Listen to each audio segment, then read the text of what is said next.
അപ്പൊ നിങ്ങൾ ഈ അവതാരകന്റെ റോൾ നിങ്ങൾക്ക് ഭയങ്കര ഇഷ്ടമല്ലേ? എവിടെ പോയാലും നിങ്ങൾ അല്ലേ? ഇഷ്ടമാണ്.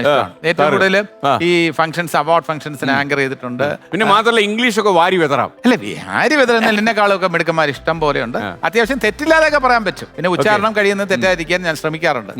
എന്നാലും താങ്കൾക്ക് ഇഷ്ടപ്പെട്ടൊരു കലാരൂപമാണ് കഥാപ്രസംഗം. കഥാപ്രസംഗം എനിക്ക് ഭയങ്കര ഇഷ്ടമാണ്. ഈ ആക്ടിങ്ങിൽ ഞാൻ കഥാപ്രസംഗം എന്ന കല എനിക്ക് ഏറ്റവും ഇഷ്ടപ്പെടാൻ കാരണം കഥാപ്രസംഗത്തിന് അഭിനയിക്കാനുള്ള കഴിവ് വേണം, പാടാനുള്ള കഴിവ് വേണം, മനോഹരമായി പറയാനുള്ള കഴിവ് വേണം. ഇതെല്ലാം ദൈവം കൊടുത്തിട്ടുള്ള ഒരു കലാകാരനാണ് സാംബശിവൻ സാർ.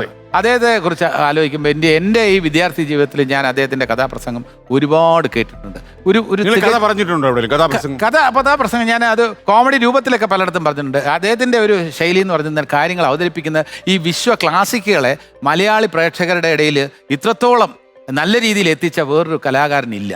അതും ക്ലാസിക്സിനെയൊക്കെ, അനീസി ആയിക്കോട്ടെ, ആന്റണി ആൻഡ് ക്ലിയോപാട്ര ആയിക്കോട്ടെ, ബിമൽ മിത്രയുടെ വിലയ്ക്ക് വാങ്ങാം ആയിക്കോട്ടെ, 20ാം നൂറ്റാണ്ടായിക്കോട്ടെ. അപ്പൊ അദ്ദേഹത്തിന്റെ ഒരു ആ ശൈലി ഉണ്ടല്ലോ, അനീസി എന്നൊക്കെ പറയുമ്പോൾ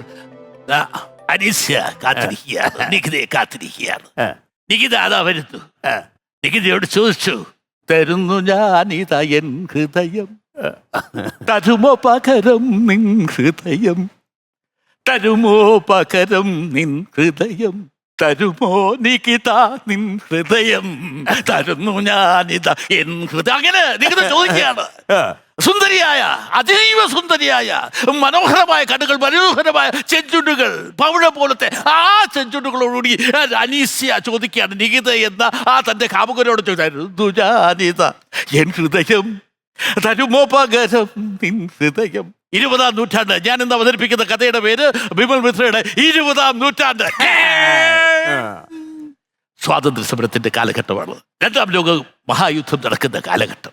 യുദ്ധം യുദ്ധം 2ാം ലോക മഹായുദ്ധം, യുദ്ധം യുദ്ധം 2ാം ലോക മഹായുദ്ധം. നേതാക്കന്മാർ ഒളിവിൽ, മഹാത്മാഗാന്ധി അറസ്റ്റിൽ, കസ്റ്റഡിയിൽ കസ്റ്റഡിയിൽ കിരണൻ കസ്റ്റഡിയിൽ.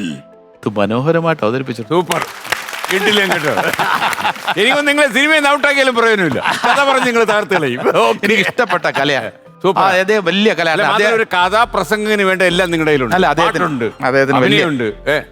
സാംബശിവൻ സാറിന് ഒരു ട്രിബ്യൂട്ട്. ഇത് അദ്ദേഹത്തിന്റെ എന്താ പറയാ, അകലങ്ങളിരുന്ന് അദ്ദേഹത്തിന് ഒരു അഞ്ജലി ആയിട്ടാണ് ഞാൻ ഈ അപ്പൊ ഈ സാംബശിവൻ അപ്പുറം ഒരു കാഥീനം കാണാം. ഇല്ല ഒരിക്കലും ഇല്ല. നിങ്ങൾ പറഞ്ഞ തന്നെയാണ്. അതായത് ലോക ക്ലാസിക്കൽ, അത് ഈ ക്ലാസിക്കൽ ആരാ കേൾക്കുന്നത്?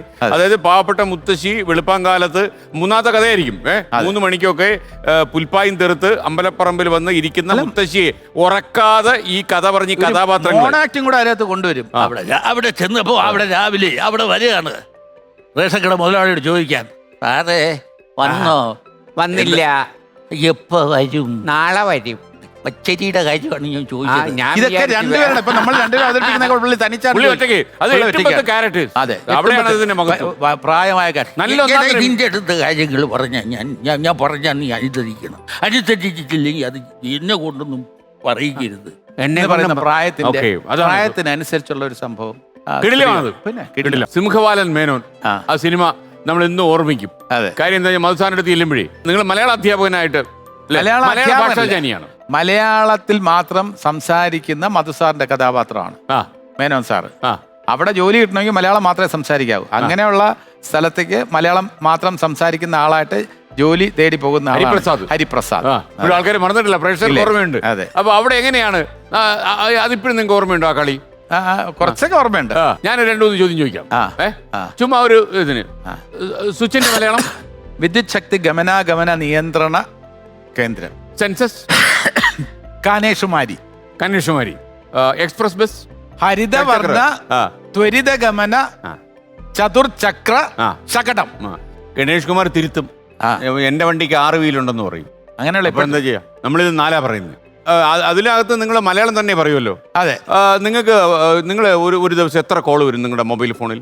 ഒരു 3 പ്രാവശ്യം എനിക്ക് ഇത്തരത്തിലുള്ള സംഭാഷണങ്ങൾ വരാറുണ്ട്. അത് നൈറ്റ് ആണോ, ഡേ ആണോ? പകലാണ്. ഇൻകമിംഗ് ആണോ, ഔട്ട് ഗോയിങ് ആണോ? പലപ്പോഴും അവരിങ്ങോട്ടാണ് വിളിക്കാറുള്ളത്. മെസ്സേജ് അയക്കാറുണ്ടോ? സന്ദേശങ്ങൾ അയക്കാറില്ല. വീഡിയോ കോൾ ചെയ്യാറുണ്ടോ? ഞാൻ അത്തരത്തിലുള്ള ഒരു സന്ദേശവും അയക്കാറില്ല. നിങ്ങളിപ്പോ പെട്ടുപോയ ഏത് നിമിഷവും പെടാവുന്നുള്ള സാധ്യതയായിരുന്നു.